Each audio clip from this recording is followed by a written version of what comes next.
underestimate. SB and Sean breaking through the noise, serving real talk, the genuine choice. No pretense, no hidden schemes, just sports passion fueling dreams. From the field to the court, every play that's made. Real takes over fake debates. Turn it up, hear the honest sound.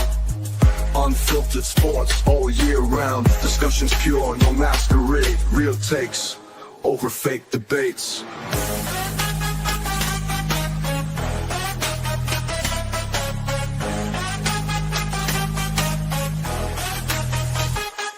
Turn it up.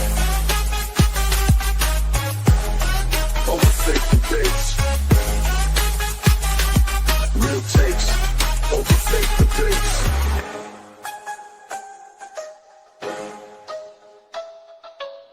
Real takes over fake debates. We are live. Sbtalksports Sean Webb. Real takes over fake debates. It is Monday. Sean, how are you feeling today, brother? Doing good, SB. How you doing this Monday? I'm doing pretty good, man. It's doing pretty good. Just got done walking the dog, ready to talk about some sports. We got a lot of things to cover in today's episode.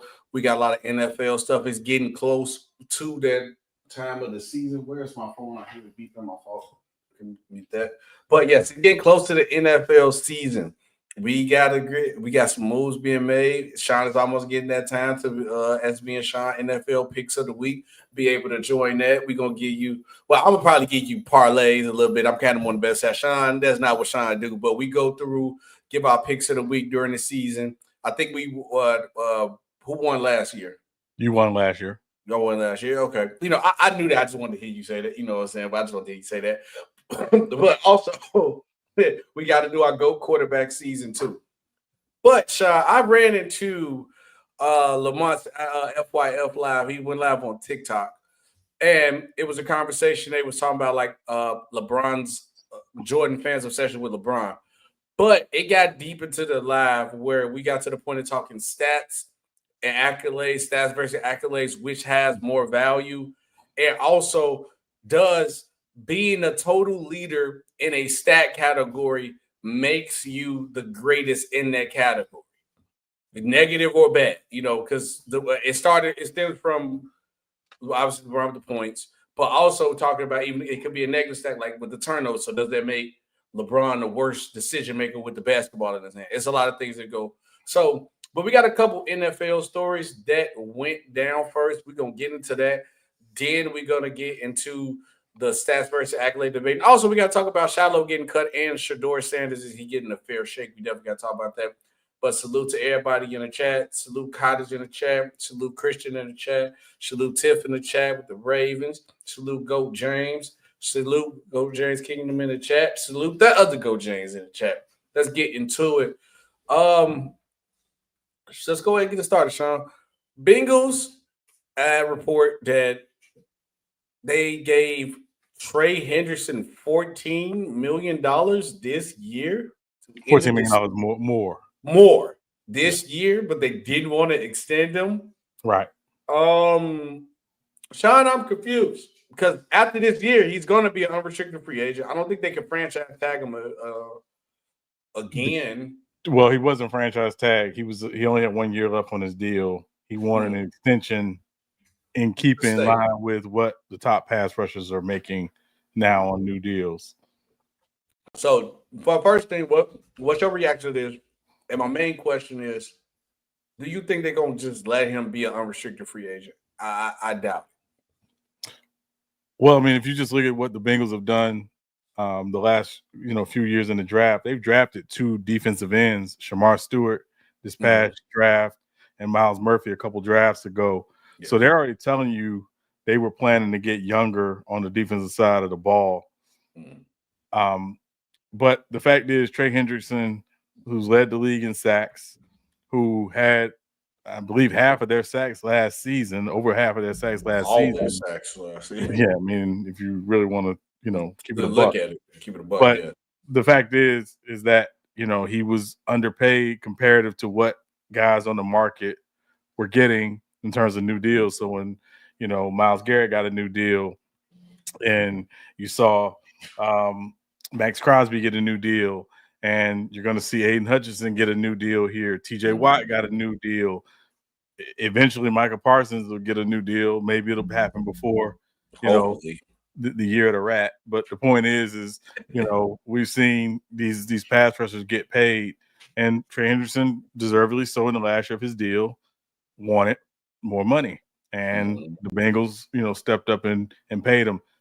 Honestly, I don't see it going beyond this year for him there. I don't think so. Primarily because, again, what we mentioned earlier, they've spent draft capital, first-round picks on defensive ends that will eventually, hopefully, take over, that are younger and just, for all intents and purposes, cheaper, and will be cheaper, especially given what they've spent to retain on the opposite side of the ball. On the opposite side of the ball. So, but this makes sense. They needed to take care of him. This is a Band-Aid. It's not a long-term solution. It's a Band-Aid for this season. And then, after the season's done, perhaps he'll test the market, or, maybe they'll say, hey, we just can't lose you, and we'll figure out a way to extend you longer term so you can finish your career as a Bengal.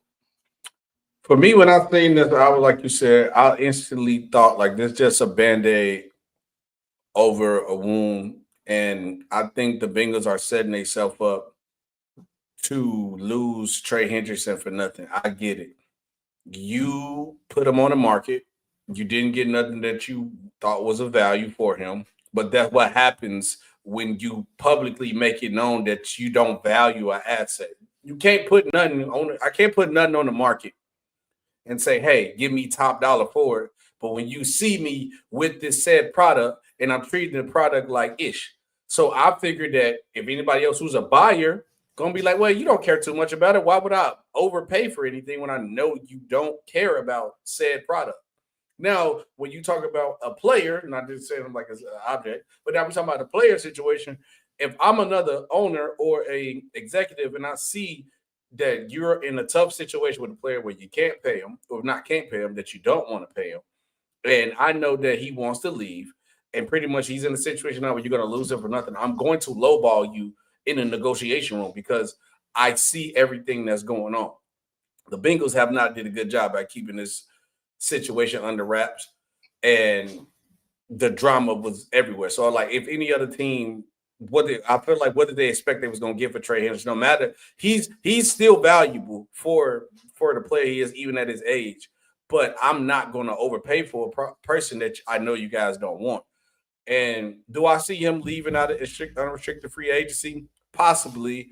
Would I see the Bengals just a franchise tagging to be petty? Maybe. I think only way I see them franchise tagging him if the two rookie ends just doesn't look good. But Shamar Stewart looks like he's got some promise to him. But that's the only way I see them doing that, Sean. And anything else wise, as the Bengals very cheap with their ownership. But my question is this, though. Okay, Trey Hendrickson is an unrestricted free agent. In football, it's easy to say, like, who's the team with money. But in football, organizations move contracts around all the time. So what team should be trying to get him in free agency? Money or no money, because you can move money around. At least give me 2 or 3 teams that you think. I think it's really hard to say right now, honestly, because I think it's going to depend on, which teams have invested in that position, not just in free agency and retaining their own free agents, but also more recently in the draft. If you've drafted a young defensive end and you want that defensive end to get, plenty of snaps, you don't want to bring in someone who's going to take away, time for that, young player to develop on the field. So from my perspective, it's really hard to say right now today. Obviously, at the end of the season, you're going to look at the teams with low sack numbers or teams that struggle getting after the quarterback this season, and you'll say, okay, those will be natural spots for Trey Hendrickson. But also, again, because of his age, because I know now he's over 30, he's not a long-term solution there. He can still be very productive, but he's not a long-term solution there. And are you going to pony up the amount of money it takes to sign a Trey Hendrickson? So I think it's really hard to say. We need to wait till the end of the season to kind of make that determination. I'm going to say right now, look, I've been calling the Lions. The Lions make that move, make it happen. The Lions need to go ahead and make that happen. Josh Allen at the moment. Josh Allen. He said who's better? Josh Allen at the moment. Next up, Scary Terry finally gets his deal done. A lot of people were complaining that you don't want to mess up the chemistry of this team. They just had a great spark last year. It's an NFL player who said he didn't want to bandwagon on them too. But Scary Terry agrees to a 3-year extension worth of $96 million. What is your reaction to this, Sean, of the Commanders getting this deal done? They had no choice. I mean, if you watch the Commanders last season with Jaden Daniels, the guy he was looking for more than anybody was Terry McLaurin. So it only made sense that they take care of him. And also, if you really think about it, if we're being honest, the best time to pay Terry McLaurin is right now because you have Jaden Daniels on a rookie deal for the next, 3 to 4 years. Even though you'll probably extend him. Well, not no probably. They will extend him after his 3rd year. But so now is the time to go ahead and pay him, take care of him, and make sure that your young quarterback is happy. That Washington offense, I think, is going to be very dependent on Jaden Daniels. Mm-hmm. The running game's going to look very different this year than it did last year because obviously they've traded Brian Robinson Jr. and they've got some young running backs. Yeah. They're going to be very dependent on Scary Terry this season. So, to keep their offense afloat, along with Jaden Daniels. So they had to do this. They needed to do this. It made sense. They were never going to trade him, because again, look at the rest of their receiving room. No slight to Deebo Samuel, but he's not Terry McLaurin. So they need, especially not the shape he in right now. No. But I mean, he's kind of always that. But that's neither here nor there. He said, Mara said, I'm going to the Monday Night Lions game in Baltimore. So I mean, you must be a Lions fan because you said the Lions game. So you must got the Lions winning. You said Scary. Who's Scary Terry? September 22nd. He said, wait, there's 2 Scary Terrys? Only Scary Terry I know that's like elite is Terry McLaurin. If you're talking about Terry Rozier, I don't know about that. He got that name in one playoff run with the Boston Celtics. Stop. Please don't talk about Terry Rozier. Oh, yeah, that's your guy. With you and Johnny Heat. Johnny a Heat fan too. He watching you and y'all Terry Rozier crazy. Great expiring contract. Great expiring. And LeBron we trust. Yeah, we're gonna definitely talk about LeBron in a second. RJD Parker said, yo, salute. He said Debo a bit injury prone right now because he out of shape. He's big. But my reaction to this though, I had to 100% agree with you. You got to get the deal done. At the end of the day, this is the top receiver, and also people talk about organizational loyalty. This man, Scary Terry, stayed on the Commanders. They was trash, like legitly trash. He'd had multiple quarterbacks. I haven't heard Scary Terry come out complain about nothing about the Commanders. He stayed there, stayed loyal. Now you finally get good. You didn't want to pay your star receiver. Are you crazy? Pay the guy. Because the organization always cry about people not being loyal. Scary Terry was definitely loyal, so pay him for his loyalty and pay him because he's a top receiver on your team. And Jaden Daniels is on a rookie contract. You just made the NFC championship game coming off the 2nd pick of the draft. When you get a pick that high, 9 times out of 10, your team is trash. We haven't seen a turnaround like this instantly since like Cam Newton of a quarterback to turn the organization around. If you make it that far and you see he just did that, you're supposed to load the deck with this team. You're supposed to get this man everything he needs because he's on a rookie deal. You're supposed to go all in for these next couple of years. And then once he get on his elite contract, then you got to give and take whichever you can get. But well-deserved for Scary Terry. Next up, Texans Joe Mixon will miss the first 4 games of the season due to a foot injury. Well, thank God they signed Nick Chubb because, man, look, that would have been tough. But what's your reaction to Joe Mixon being out? I mean, it certainly explains the Nick Chubb signing, obviously even more They have Damian Pierce, who, started out really well. He's not been able to stay healthy. But, so they got some decent depth. But, Joe Mixon was really good for the Texans last year, even with some of the offensive line issues. My expectation is, obviously 4 games. He'll miss the first month of the season. He'll be back at some point, mixed back into the rotation. But, the Texans have, some concerns. And I think the biggest concern about the Texans is that offensive line and what they're going to look like this year. Joe Mixon, I think, has shown he can make a decent offensive line look better. So hopefully he'll come back healthy and do just that. Yeah, I think when you add the multiple running back sets that the NFL today's run, you will always be good. But Joe Mixon has lost a step since his Bengal days, but he's still a value back in his league. And you got to give C.J. Stroud as much help to make his job as easy as possible. I think they lost a couple guys on their line. I think because they just lost Laremy Tunsil and they basically got a brand new line. Yeah. So now you don't know how the line gonna really do next season. So the best thing that you can do to help your quarterback is have a great run game. So getting Joe Mixon back as soon as possible would be great for C.J. Stroud. Yeah, that said, I think it's probably a good idea for the Texans to consider drafting a running back in this upcoming draft. Because possibly Joe Mixon's not getting any younger. Nick Chubb, we're not sure what Nick Chubb is at this point. That they need to draft a running back probably in the first 2 rounds of next year's draft. Or offensive lineman. Next up, Sean, before we get into this stats versus accolade topic. Jakobi Meyers has requested a trade from the Raiders. Yes, me as a Charger fan. Turmoil. Yeah. Okay, Sean, what's your reaction to this? Because I'm obviously have any bad news with the Raiders, I'm happy. Well, certainly he wants a new contract. He's been, one of their more steady receivers the last, 3 years since he got there in 2003. So, I think it makes sense for them to, to try to take care of him. Again, I think the Raiders can be a sneaky team, in the AFC West, but in the AFC in general, just because of obviously, now having Geno Smith, who, should steady the quarterback position, and Pete Carroll now as their head coach. But I think Jakobi Meyers is a big part of that.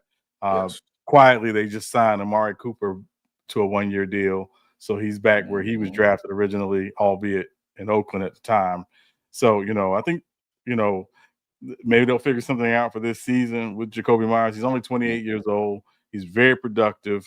I think it makes sense to take care of him, but they've already said they're not going to trade him. So I think that just means they got to figure out something before the season starts. Yeah, I think Jakobi Meyers is definitely solid for the Reds. I'm not going to hate on him too much, but I don't know what type of amount of money that he might be looking for in his contract, because I know he's got a deal worth $10 million as a base salary. So yes. I wonder what range is that he's looking for. I wouldn't. Jakobi Meyers for the Raiders, because of how trash the Raiders are, he could be a number 1. But I think realistically on any other team with like a legit receiver, he'd probably be a good number 2. So I'll probably look in that price range of like the high. Well, I can't say high number 2s because T. Higgins just got paid the bag. Right. I'll probably say, but he ain't T. Higgins, but I'll say he like a notch or 2 under that. So I'll probably like look at what T. Higgins got paid maybe and probably drop a couple millions down from that. Or if I think Jakobi Meyers should just ball out, bet on himself, but have a ball out season and then go get the bag. Well, I'm gonna say a name, and I want you to watch out for this season. Deontay Thornton, receiver they got from Tennessee. He can be like that. So especially down the field. So just watch out for him. I'm saying maybe that's why they didn't pay him. So we'll see, Sean. So let's get into this, right? So like I said, I was on Lamont's live and Johnny's live on TikTok. They went live on TikTok. The main topic was just like talking about like Jordan, LeBron, obviously just something to talk about that. But during the point of the live, it got to talking about stats you know how the same typical go to big con, but it got to the point talking about stats, accolades. Oh, this player has this player has that, this negative, that. But I really wanted to know what does to you, or if anybody else in the chat, what has more values? Because to me, I think like everything has value, but it's substance to each category. Like LeBron got the most points all time. But if you ask me, I might not think he's the greatest scorer of all time. But also, LeBron has the most turnovers all time. But I think he's the greatest decision maker with the basketball if I had to pick. And you can do that. Like Steph Curry got the most threes, but I don't believe that him having the most threes, just the stats, I have 3 points made make him the greatest shooter of all time. That's the body of work. Yeah. Also, when it comes to accolades, Jordan has like a lot of MVPs or the scoring titles. 10 scoring titles. I don't necessarily think Jordan the greatest scorer all time just because he got 10 scoring titles, but he has shown a body of work that he has did something nice. And also, Jordan got Defensive Player of the Year. I don't really think that he was the best defender at a guard during that time either. So, what do you look at when it comes to stats versus accolades? Which has more value if you had to pick? If not, pick one. Can I say this really quick? And this is not to be crass. To me, the stats versus accolades argument is like asking a guy, you a breast man or a butt man? Not wrong either one. Well, it depends. It depends on how. It depends. Right. There you go. You're right. Right. It depends. Right. The proportion is really what that's how I view stats versus accolades. It's often the proportion. So ultimately, what it comes down to, SB, for me, is a lot of times we look at stats, we look at total numbers.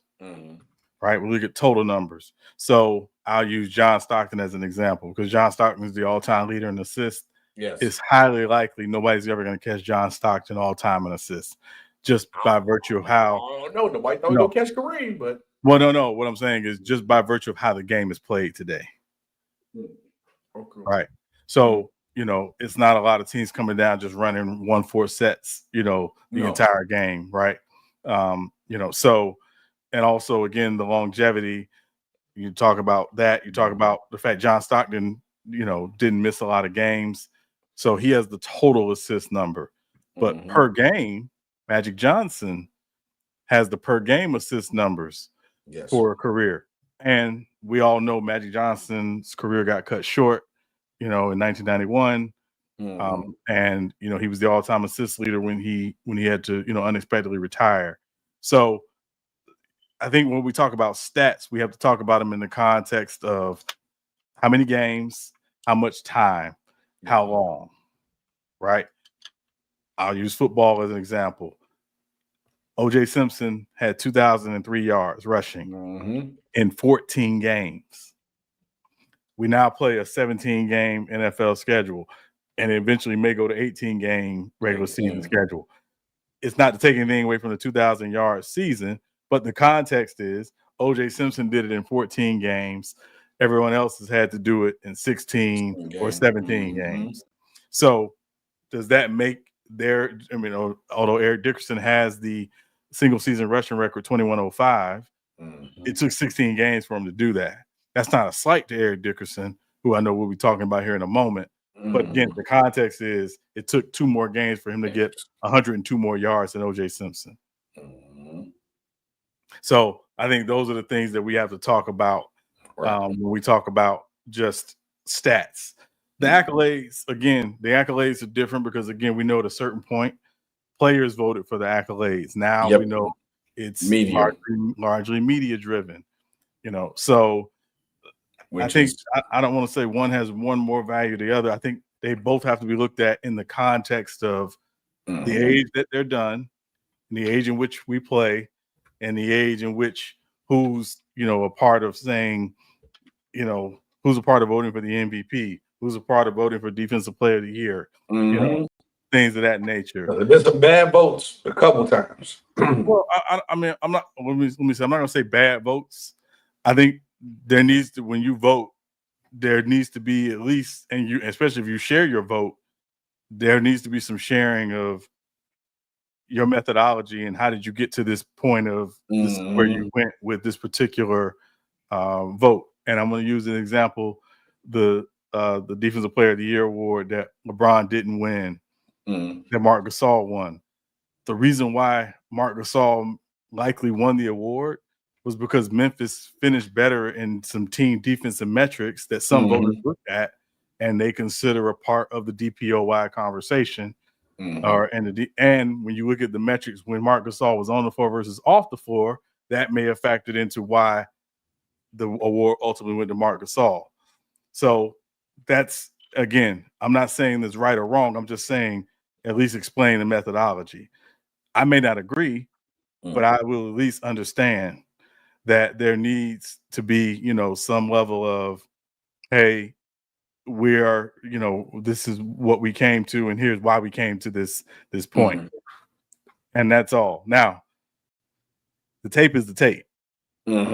So for me, stats versus accolades is great, and I think that's a good conversation. The third piece of it is the tape.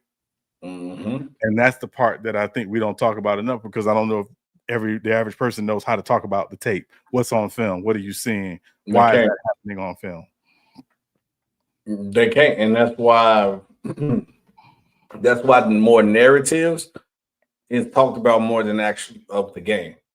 That's why more highlights get watched than the actual game, because people don't want to sit and watch a game. People might want to play solitaire during the game, but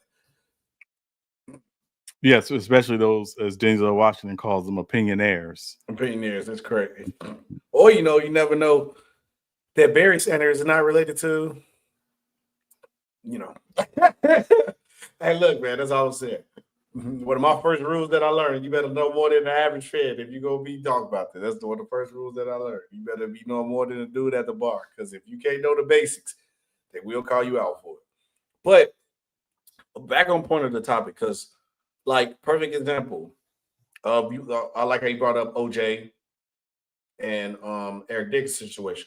Look at Emmitt Smith. Emmitt Smith is the leader of rushing yards, leader in rushing touchdowns, because I believe he still is rushing touchdowns too. But nobody wouldn't, in their right mind, say Emmitt is the best running back. Let's say from Dallas. But let's be realistically speaking, there's a lot of guys that you'll put over him. As I said, so when you just go for the total, like you said, you got to count the substance of it. And then also when it comes to the accolades, too, with the media voting and it changing it, I think they do have to change something when who's voting, because bring up another situation. It's crazy to have to LeBron, but like the Marc Gasol one, if people have been doing more research on it, some stats that defensively Marc Gasol has over LeBron, which you could add, but still didn't make. If that was the case, it still doesn't make no sense that Marc Gasol should have been second team. You should just made him first if that was the case. But I understand with the position thing, whatever, cool during that time.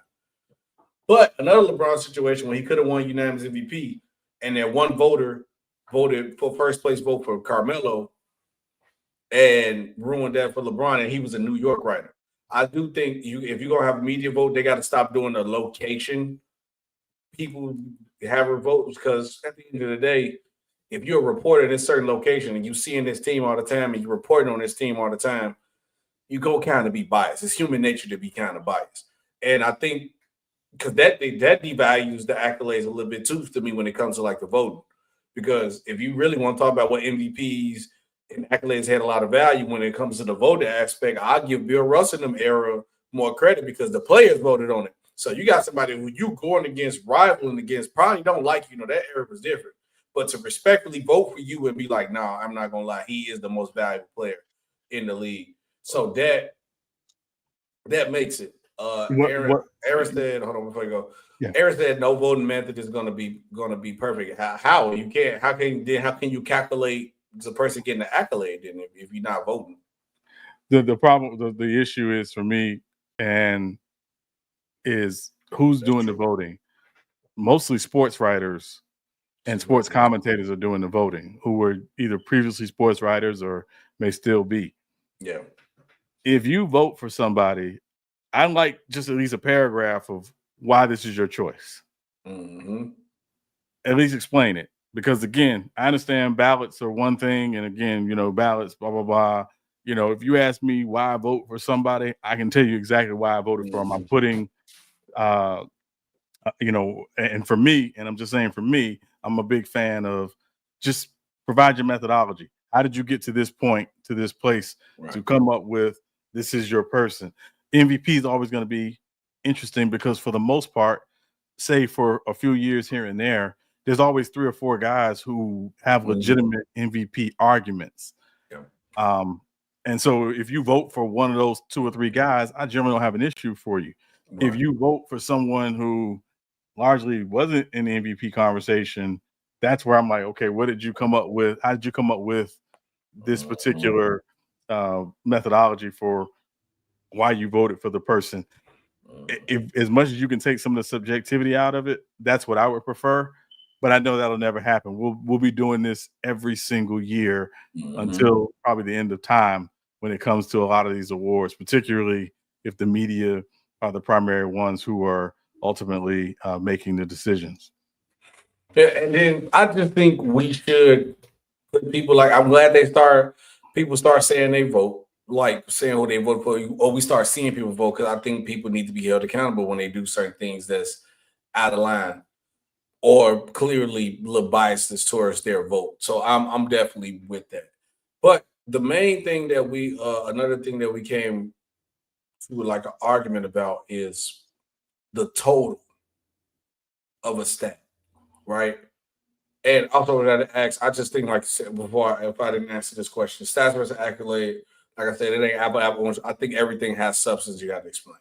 But Sean, people want to talk about when just from the stats. Obviously, this came more of a thing with the Jordan versus LeBron thing, which I blame Jordan versus LeBron when it comes to how everybody look at sports nowadays anyway, because people use whoever you got, Jordan or LeBron, you use that methodology and think everything else for every sport. And it has been very damaging to sports, to me, in my opinion. It might look good on the TikTok algorithm or your YouTube short views and all that, but in the long term, it's not doing good for the sports. But does total stats make you the greatest, whatever any category? So I looked up who's the total leader in a certain stat category, and we can go through the list after your opinion. After you answer the question, I want your opinion on it. Do you think having the most in the stat category, having the total, does that make you the greatest in that category? No. Okay. Why? If anybody will explain. Because again, total stats are often an indicator of longevity. It's not just an indicator of potential greatness. Somebody can do something for a very long time. It does not mean that they are the best at it. There have been guys who have been married 50 years are terrible husbands. They just the reason why they married 50 years because their wife ain't left them. So, I mean, so. I don't know, podcast got I said podcast. Paul Pierce got a podcast. I don't know, it was the Truth at Night. Did you see that clip where he's talking about his homie side chick kept his marriage alive or something like that? So you need to I'm not getting into that. So no. So I'm just saying, I think the idea is obviously the longer you do something, the more likely it is you're going to rack up certain numbers. Positive or negative. Yeah. So yeah. For me, I definitely do not agree that total stats make you the greatest in a certain category. To a certain extent, I think when we talk about stats versus accolade, I think the fan base, which is LeBron and Jordan, who started all this, their fan bases overvalue whatever their side leans towards more. That's it. And I think with LeBron total stats, they value total stats. But if I asked them, is John Stockton the best passer? Well, none of them say that. Would nobody agree with that? Is John Stockton the best defender? Well, nobody, because he got steals. No, it don't ever work like that. But when you do, like you said, better way to say it is, you said this. When it comes to OJ had the record in 14 games. What has changed since the future? More games has been added. The style of play has been different. You can't hit players a certain way. You can't run. You can't play basketball a certain way. And that, what does happen? Certain stats might go up because the style of play change, or the rule changes, or the more games has been added, or how things are being set up. So people don't consider that. People just take the basic of and be like, Wilt Chamberlain leads the league in rebounds. He's the greatest rebounder. Or Tom Brady lead the league in passing yard. He's the greatest passer of all time. And I just think, like, when you look at totals, it's different. He said, Aaron Adams said, football is different, bro. How is football different? You guys explain it to me. A lot of things can happen for football. I mean, stats to stat. Basketball has more control. And again, it's not comparing just sports, the numbers in sports. Whether it's football, basketball, baseball, hockey, golf, there's numbers. The issue is, and the total conversation is around the longer you play a particular sport, regardless of the sport, the more likely it is you're going to put up certain numbers. Mm-hmm. So, and again, when people will say total numbers, they will say, oh, that person is the best because of the total numbers. And that's not really it. The context is style of play, what certain attributes or certain things that were in the game that may not be in the game now. There was no 3-point shot in the NBA before 1979. Yep. So how many more points people would have had if they had a 3-point shot back then? You never know. Right. So that's all. So that's what we're saying. We're just saying, regardless of the sports, the total numbers are really what it's about. But see, Sean just hit it right on the head, right? When you said it's kind of about we can't compare to the sports. No, it's about the total numbers. Because a lot of things change in sports and they add a different dynamic. Because perfect example, Tom Brady got 89,000 yards. They finna add 2 more games. And if we are all smart, if Patrick Mahomes, God forbid, have a gruesome injury, he play how long we think he's gonna play. With 2 more extra games on season, you think he's not gonna break that record. It's not even about comparing 2 different sports. It's just the point of that you're gonna rack up total stats. But the main question is, does the total stats make you the greatest in the category? I say no. And we can all go down the list. Me and Sean will go down the list. I got the stats in different sports, so we just gonna ask yes or no. We don't gotta go too much into who we else think he is, unless y'all want to, we can. But let's get into it. So, NBA first. All-time point leader, LeBron James. Is LeBron James the greatest scorer, in your opinion? Because I got to make sure you say in our opinion, because we No, I wouldn't say he is, but I think he's certainly in the conversation. But yeah, I would say it's definitive. No, I wouldn't say he's definitive, the greatest scorer, but from how much he is lacking on the offensive skill set for him to score that, but you got to put him in the conversation. He's top 10 for sure. All right, assist leader, John Stockton. Would you consider him the greatest passer? No. I got Jason Kidd and Chris Paul above him too. And I got LeBron James over here. I said I wasn't going to say it, but that's the one I'm always going to. Is Wilt Chamberlain the greatest rebounder of all time?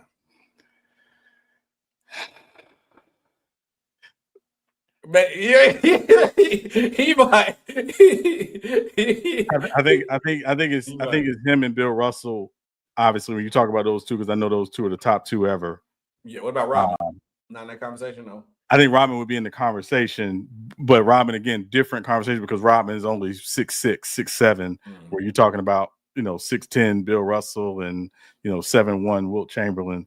So yeah, it's Robin's a different conversation, but yeah, I mean I think when you talk about the greatest rebounders of all time, I think you don't have that conversation, and Wilt is not in that conversation. Okay, last NBA one, because we got some other ones too to go through. Is Hakeem, because forget skills, I'm going to keep messing with John Stockton. Is Hakeem Olajuwon the greatest shot blocker of all time? I don't know, because they didn't track blocks for a long time. Right. So again, if you go back, Bill Russell had a lot of block shots. Bill Russell had a lot of block shots. So it's, I think, again, if you're having a conversation about the best shot blockers ever, Hakeem Olajuwon's in that conversation, but I can't say definitively he is, because for a long time they didn't track him blocks. So yeah. Okay. Let's throw a WNBA one in here. Diana Taurasi is the all-time points leader in WNBA. Is she the greatest women's scorer of all time? She's in the conversation. Man, look, man, it's Maya boy. I'm not doing that. It's no, she's in the conversation. No. I mean, and again, is she in the conversation though? No, I think she's in the conversation. Again, I think you talk about Cynthia Cooper. You talk about Maya Moore. You talk about Lisa Leslie. You talk about. I mean, it was some great all-time scores in the WNBA. So but again, she's in the conversation. I would never disrespect Donna Taurasi. She's in the conversation. And then you see how this is going, right? We giving y'all the total leaders, and if it's a conversation that tells you right there, just having the totals does not make you the greatest at something. It does not, or even if you had the most turnovers, does not make you the worst. Interceptions, maybe it depends. I don't know. That football a little different. Football a little different on interceptions. Okay, run through football real quick. Is Jerry Rice, the greatest non-quarterback offensive player because he leads the league in TDs. Touchdown lane, I believe he's still even receiving yards. He does, and receptions. Yes. I want to say yes, but I think there's two other guys that I would put in that conversation. Okay. Yeah. It's Tom Brady. He leads the league in passing touchdowns and passing yards. Is Tom Brady the greatest quarterback because of the stats he got all the time? He's in the conversation. I mean, not for you. You call him the GOAT. But I'm saying I call him the GOAT because he is the greatest winner of all time at the position. Yeah. But when I talk about the greatest quarterbacks, I don't think it's one definitive greatest quarterback of all time. I think there's a couple guys in the conversation. Yeah. Is Emmitt Smith the greatest running back of all time? He leads the rushing today. I don't believe he's in the conversation. I'm gonna be real with you. That's one player I'll say he's not in the conversation. But he's not. I'm not taking away from his greatness. I just don't think there's too many other guys you can put over him. And let's be real. You got LT. You got Walter Payton. You got Adrian Peterson. You got Marshall Faulk. You got Eric Dickerson. You got O.J. Simpson. As much as I don't like him. Barry Sanders. Jim Brown. I'm on 8. Yeah, and again, it's more. It's more coming too. And I will say this: if you ask any longtime Cowboy fan, many might say Tony Dorsett was better than Emmitt Smith. I'm not mad at people for saying. And I'm just talking about those that saw Tony Dorsett and obviously saw Emmitt Smith after Tony Dorsett. And it's not to slight Emmitt Smith. It's just, so. And didn't even mention Earl Campbell. So there's some guys that, are definitely in that conversation. And again, this is not a slight to Emmitt Smith. I don't want you to think nobody's slighting Emmitt Smith. I think there's just a lot of factors when you talk about the best running backs of all time. And to the point of this particular topic, stats will not tell you everything. Yep. And I think respectfully, because of his total stat numbers, is the only reason why Emmitt Smith is in a top 10 conversation. I feel like if he wasn't the number one rusher in yards and TDs, people wouldn't put him in that conversation. All right, let's go a little baseball, and then we're gonna do hockey, and we're gonna move on. Is Barry Bonds the greatest home run hitter of all time?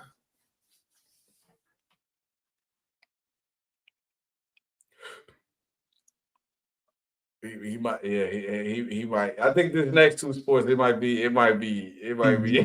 Yeah, I mean, it's the asterisk there is there for different reasons, but you still got to hit that ball though. I don't care how strong you is. No, I mean it's and you ask most pitchers, and they will tell you for many that faced him, he's the greatest hitter they've ever seen, not just home run hitter. So I think it's tough. All right, hockey. We can just go ahead. Wayne Gretzky, the all-time point leader, all-time goal leader, all-time assist leader. Jesus Christ, is Wayne Gretzky the GOAT? I think he's universally recognized in hockey as the GOAT. Yeah. But again, I think there's guys that have an argument. I think Ovechkin has an argument. I think Gordie Howe has an argument. I think Mario Lemieux has I think there are Mark Messier. I think there are guys who have Rocky Richard. There are guys who have arguments in hockey. I just think when you talk about the standard in hockey, Mm-hmm. the man's nickname is the Great One for a reason. He was that great. For the longest, it was people wasn't arguing against Wayne Gretzky. I think he was like the only sport that we seen that like people just accepted him as a GOAT. Nobody really didn't debate it. Right. Yeah, so I think it's still like that a little bit, but like you said, people was kind of looking at it, but nobody will question Wayne Gretzky. But let us know what you guys think about the total stat conversation. Does total stats make you the greatest all time? Oh, wait a minute, Sean. Whoa. Oh, man, I don't got it in this new StreamYard, but we have breaking news that we have to talk about. I don't have my breaking news sound in there, Sean, so bear with me. Breaking news from the RTOFD news cycle. The Browns have just traded Kenny Pickett to the Las Vegas Raiders. Sean, what is your live reaction? This just happened. Not surprised. Mm-hmm. I don't think they were ever going to keep 4 quarterbacks on the roster. Mm-hmm. So Pickett makes the most sense when you look at just the investment. Mm-hmm. And I think it means obviously that, Dillon Gabriel will likely start the season as their number 2, and Shedeur will be the number 3. And so this makes sense. The Raiders did need a competent backup behind Geno Smith, because I'm not sure AOC and was it, but so it's a smart move for the Browns. And and again, I think at some point we're going to see all 3 quarterbacks play for the Browns this season. Obviously, start with Flacco week 1, but this trade makes perfect sense. And just for the record, they traded him for a 5th rounder. That's it, a 5th rounder. I've been saying this from the jump when I've seen this quarterback situation. I was like, you keep Sleepy Joe, you keep Old Man Joe, and you keep your 2 rookies. It didn't make no sense. Once you drafted 2 quarterbacks, Shedeur and Dillon Gabriel, it made no point to keep Kenny Pickett. And right. I get you saying Snoop Huntley because everybody was hurt, and once Snoop got cut, it was cool. And both your rookies have had a bad game and a good game. Where Shedeur had a good game, which we're going to talk about Shedeur. It's crazy that this news broke because we're going to talk about Shedeur and Shiloh next. Shedeur had a good game. His second game was kind of a bad game. A lot of people was complaining he get the last 2 in, but whatever. Shedeur didn't look as good that second game, especially with holding the ball too long. And the offensive line did play bad, but it also Shedeur played a part in that. And then Dillon Gabriel, his game he played, he had some nice throws, but then he had those 2 turnovers that made him look bad. Then the second game he came in and improved. When you got those 2 rookies and you got a vet like Joe Flacco, I think that'll be perfectly fine. It didn't make no sense to keep no other vets on the team. And to be real with you, Dillon Gabriel and Shedeur Sanders has a higher ceiling than Kenny Pickett anyway. And you want to bring in Joe Flacco in to be your vet, probably by week 8, probably bring in Dillon Gabriel. And if Dillon Gabriel doesn't play well or get injured, knock on wood, don't want to wish that on nobody, then you bring Shedeur in and then let Shedeur play for the regular season. I see them making this quarterback switch with like week 7 to 8, Sean, for sure. And also the context is AOC has a wrist injury. He's going to miss probably 6 to 8 weeks. So obviously, if you're the Raiders, you want, again, a competent backup who's played some football. Obviously, he's only in his 4th year. It seems like Kenny Pickett's been around forever, but he's only in his 4th year, and only had this last year left on his deal. So it makes sense for the Raiders to make this move. Okay, we was gonna talk about Shiloh first, but since this news just broke with Kenny Pickett, let's go straight into the Shedeur situation. So obviously now we know that Shedeur made the roster. It's kind of a little different looking at this topic, but NFL Hall of Famer Eric Dickerson has allegedly claimed that NFL teams were told not to draft Shedeur Sanders. And the quote goes as follows: I tell you this much, what I heard from someone that's in the NFL, that the NFL told teams, don't draft him. Do not draft him. Dickerson said on Rogge and Rodney show via Christian Aaron of the New York Post. They also said, we're going to make an example out of him. And this came from a very good source. He doubled down on it and said a very good source. I don't know why my dog got scared. Okay, my kids came out. Okay. But what do you hear? What do you think about this, Sean? So I think this is incredibly dangerous. And I'm saying that from the perspective of the lightning rod that anytime someone says something about Shedeur, it becomes. And, you know, I don't think there was the NFL. The NFL offices are not going to call teams and say, hey, don't draft Shedeur. I don't believe that's how they would do it. And I'm saying that part because if a team says, hey, we got this guy on our board, then so be it. Now, there's another side of this, and the other side of this coin, SB, is, I believe, is that if a player has some issues and say NFL security has identified some things, if they're investigating a player or, you know, they may share with the team security or team personnel, hey, we identified some red flags with this guy, just FYI, you know. But ultimately, the 32 teams are going to make the decisions they want to make. So I think that's one, you got to be very careful about that. And then I know there was some talk about, you know, Shedeur being set up to fail and all of these different things. I think we got to be very, very careful about that. I think if you watched Shedeur in the preseason, you saw some good things. But you also saw some things that he did in college that got him in trouble, that will get him in twice as much trouble in the NFL. Hold the ball too long. Leaving a clean pocket too early. You know, drifting in the pocket. You know, knowing sometimes you throw the ball away.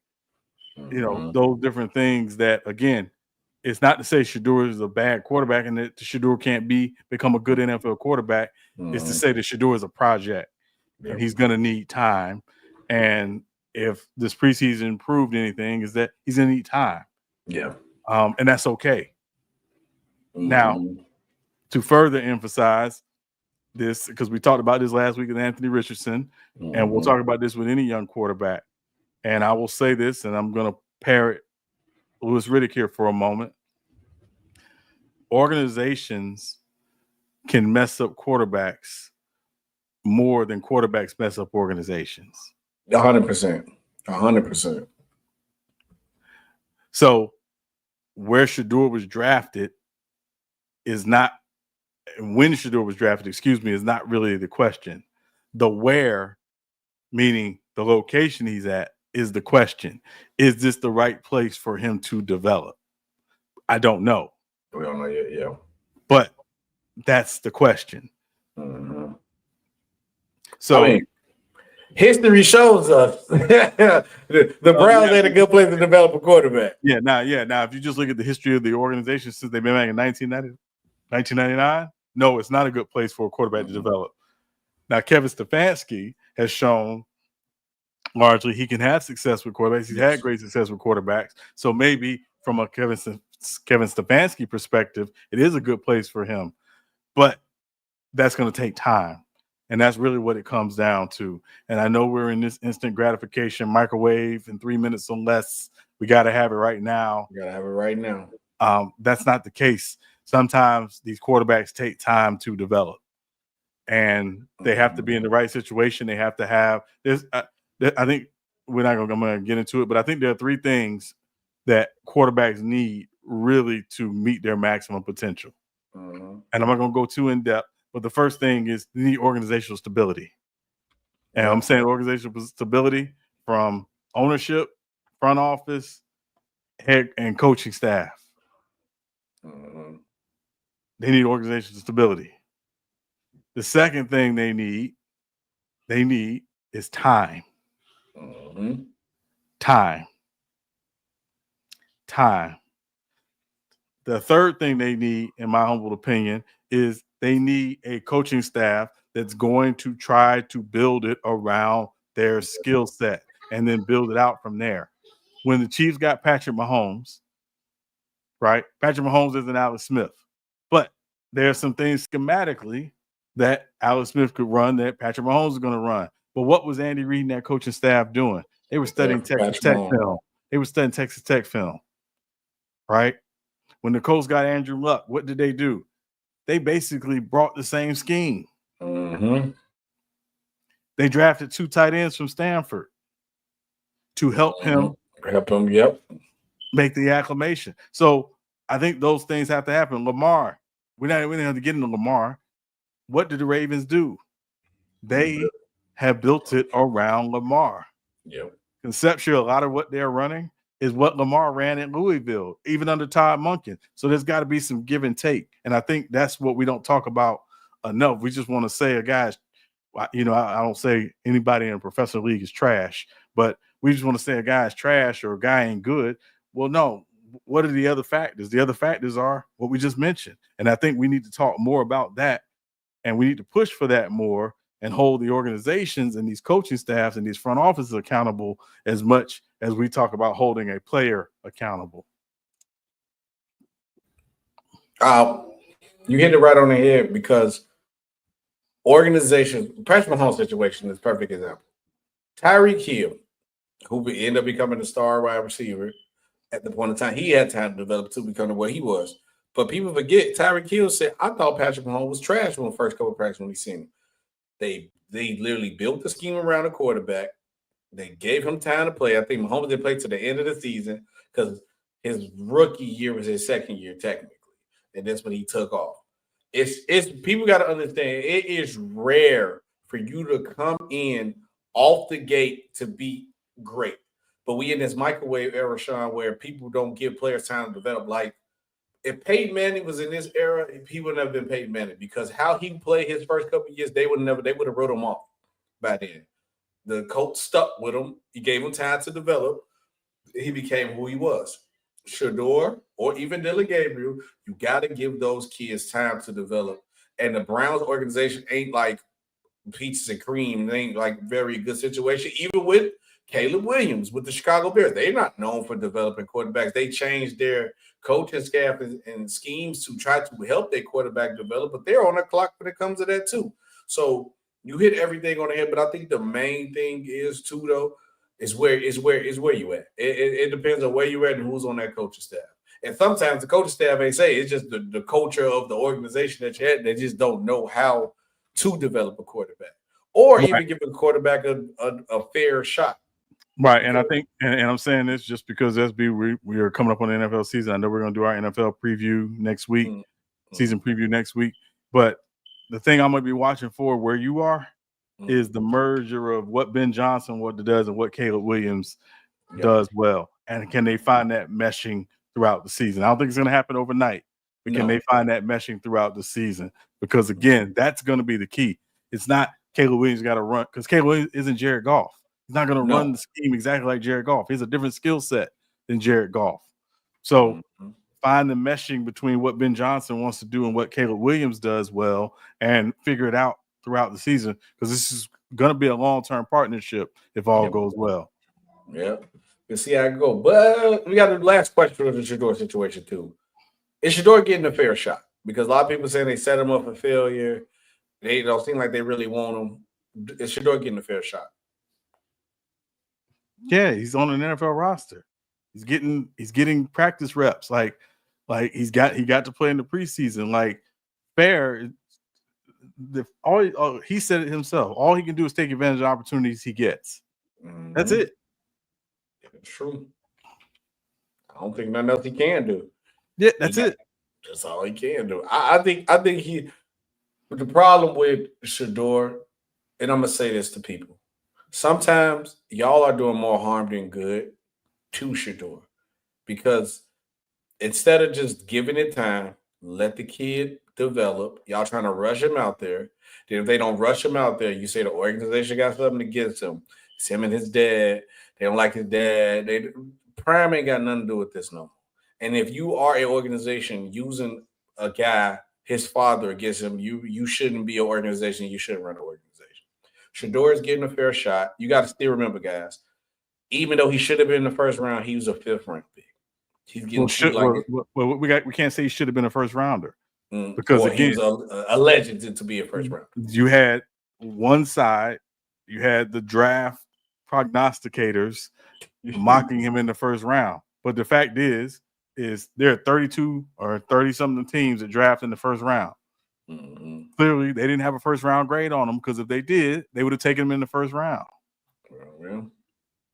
And it seems many of them didn't have a second round grade on them. Something they had no grade on. That's what Eric Dickerson said. No grade on them, maybe. So I think we got to get past the point of when the guy was drafted. That's not really the concern at this point. When the guy was drafted doesn't matter. We've seen guys get drafted later in the draft have great success in the NFL. It's not about the when he was drafted. Is he in the right situation to succeed? Does he have the stability and the consistency in that situation to ultimately grow? That's one part of it. The other part is him continuing to put in the work and him continuing to develop, because quiet as kept, he's not a fully finished product yet. No, not yet. No. But I don't think any guy at 22, 23 is. No. So he's not ready yet. So I think that's what we have to be more open to discussing and saying, and that's it, SB. I'm done. All right. Next up on the Sanders family situation, Shiloh Sanders got into an altercation. People using the altercation as the reason why he got cut. Could be, I don't necessarily think so, but he did get cut right after the situation happened. People don't realize it's after that game, it's cutting week. A lot of people get cut. A lot of people announce cut. But Shiloh Sanders was waived. What was your reaction to that? No surprise, no shock. He was an undrafted free agent.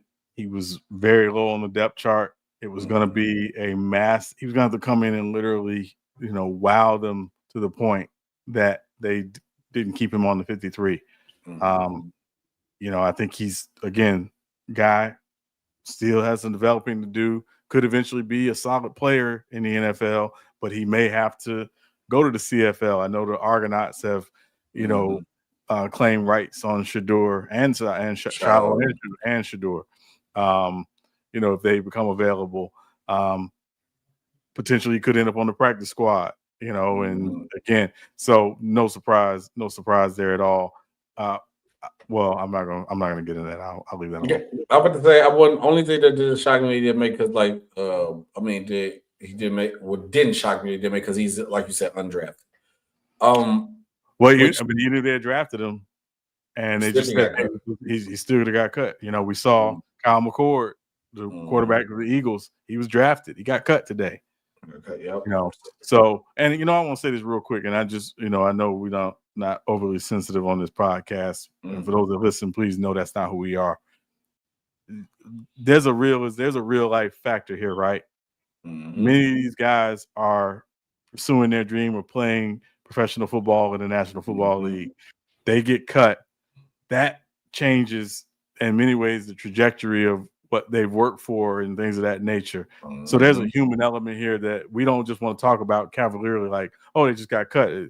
Yes, it's a part of the business, but there's a real human element here, and there's a family element here that I think we need to be more cognizant of as we talk about, teams and the decisions that they make regarding many of these young players.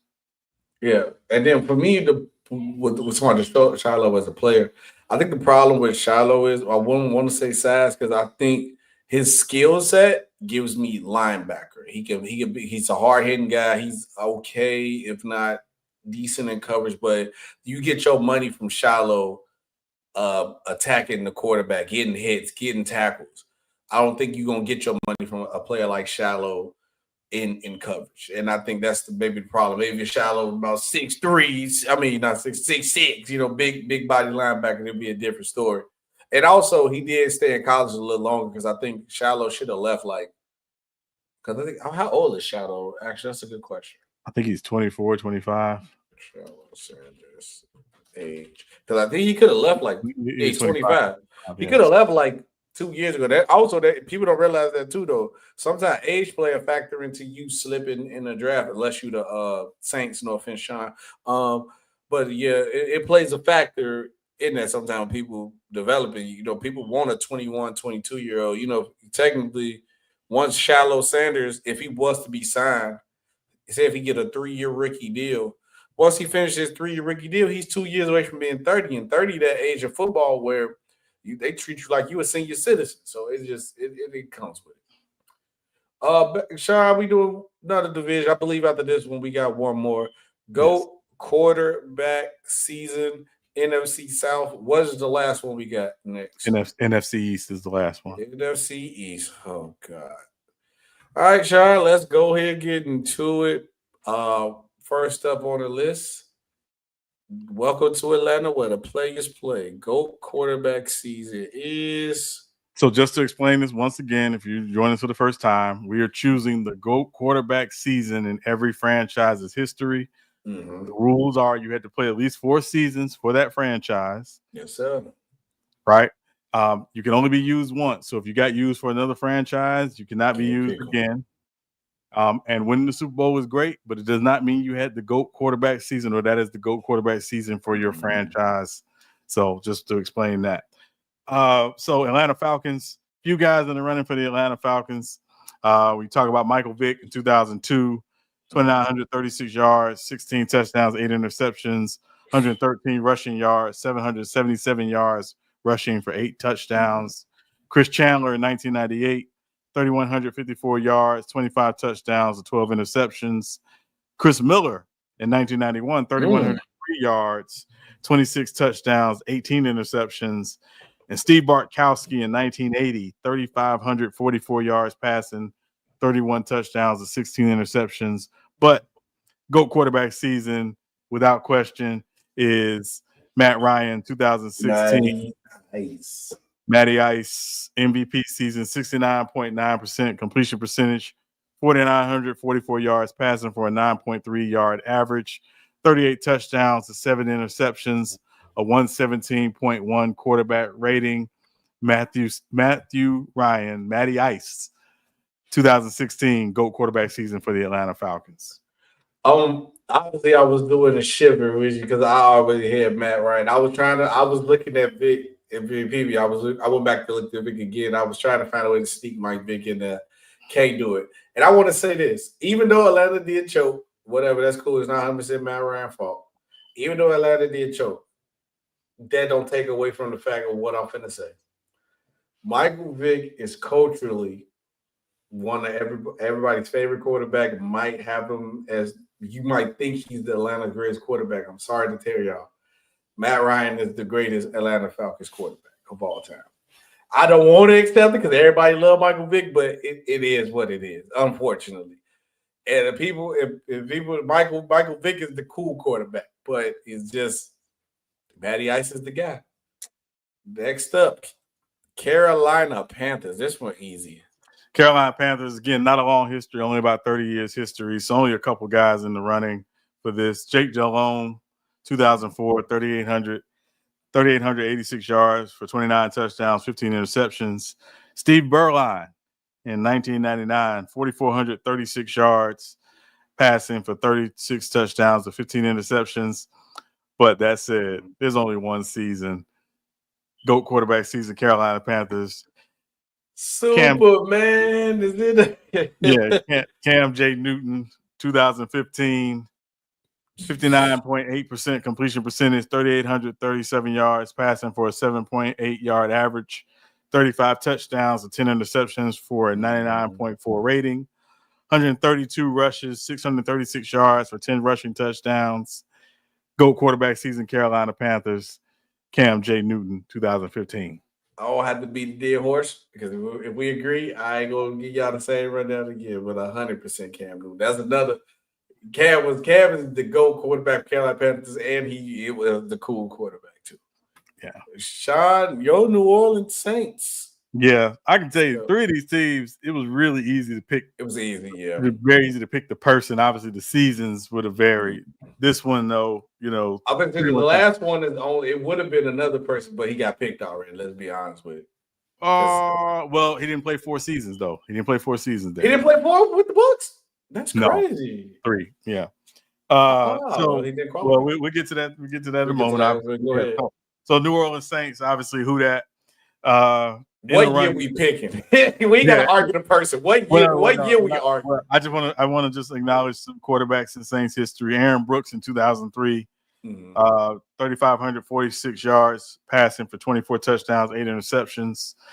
Bobby Hebert in 1988, 3,156 yards passing, 20 touchdowns to 15 interceptions. Archie Manning's grandfather, Peyton and Eli's dad, 1980, 3,716 yards passing, 23 touchdowns to 20 interceptions. That said, go quarterback season, New Orleans Saints, is Drew Brees. Which season is 2011? He was second in the MVP voting that year. 71.2% completion percentage, 5,476 yards passing for an 8.3 average, 46 touchdown passes to 14 interceptions for a 110.6 rating. Drew Brees, New Orleans Saints, 2011 GOAT quarterback season. It's crazy. You picked 11. I went 09. I think 09. You could argue 09 about that too. I mean, he was nice, but he had better quarterback rating. His interception to turnover ratio was decent. I mean, you only got 1% completion rate higher. Record was better, 13-2 over 13-3. Oh, and second in MVP vote too. Same thing happened. TD percentage was higher in 09. I'm going 09, Sean. No, I mean, listen, it's your call. Close though. But it's close though. Yeah, but I went with the 5,400 yards passing. That was. I mean, he was off the chart. The higher completion percentage, he was about off 1%. About 1% though. Yes. About 1% though. Well, no, I'm just saying, but he was throwing the ball a lot more, is what I'm saying. Than 09. Yeah, no, he did. So that's what I mean. Like he was slinging, and I always say, watch the tape. The tape was probably the difference for me, but I just think I think he had to just do more. Because remember, 09, they had a really good defense, opportunistic defense, forced a lot of turnovers. They didn't have that same defense in 11. It was a lot of that offense doing a lot of carrying, starting with Drew Brees. So that's why I went with 2011. I paid close attention to Drew Brees because he's our quarterback. Well, y'all didn't have to draft, that other guy, but that's neither here nor there. Oh yeah, he's a forever op to me. Yeah, he just hate our organization. It's cool. This way you're not on what he gonna make off his namesake. But Tampa Bay Buccaneers and Tom Brady does not qualify because we picked him already, and he did not play for a season. So Tom Brady couldn't get picked if he wanted to get picked. Right. Yeah. So this was probably an interesting one of doing the research. This one took some time, but in the running, Jameis Winston, 2016, 4,090 yards passing, 28 touchdowns, 18 interceptions. Brad Johnson in 2002, 3,049 yards passing, 22 touchdowns, 6 interceptions. Trent Dilfer in 1997, 2,555 yards passing, 21 touchdowns to 11 interceptions. Doug Williams in 1981, 3,563 yards passing, 19 touchdowns to 14 interceptions. But I went with Josh Freeman in 2010. Josh Freeman in 2010, 61.4% completion percentage, 3,451 yards passing for a 7.3 average, 25 touchdowns and 6 interceptions for a 95.9 rating. Josh Freeman, 2010 GOAT quarterback season for the Tampa Bay Buccaneers. It's still was sad, Sean. Yeah, that Brady. I'm looking at other ones. I was stuck between two. I was going to find a way to sneak Baker, but I couldn't do that. Yeah, he hadn't played there enough. They didn't play enough. The sad part about it is Tom Brady. They quarterback play sucks so bad in 3 years. Tom Brady technically is, but I went with your boy. I went with famous Jameis, even though they had a bad year, but for throwing for 5,000 yards, 33 touchdowns, and another 30 interceptions, and the yards per game, 300 plus some yards per game. I ain't never see so much beautiful recklessness on the football field that year, Jameis Winston. So I'm going to give famous Jameis some love. So I'm going famous Jameis 2019. But really should be Tom Brady. It's been another great episode of Real Takes over Fade Debates with SB and Sean Webb. Sean, episode 80. Who you got? I mean, is there anybody else other than JR? Oh, it is. I'm gonna avoid JR. I'm gonna find a way to, but yeah, you can. But he the GOAT for sure.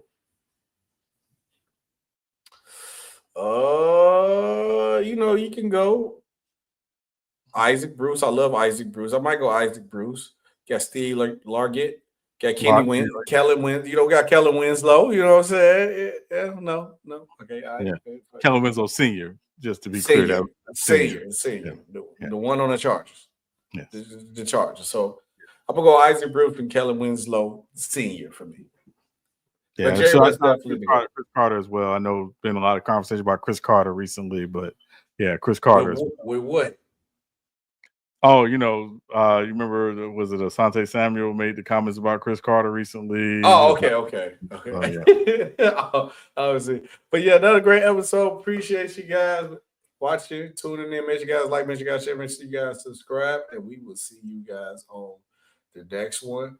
Peace out.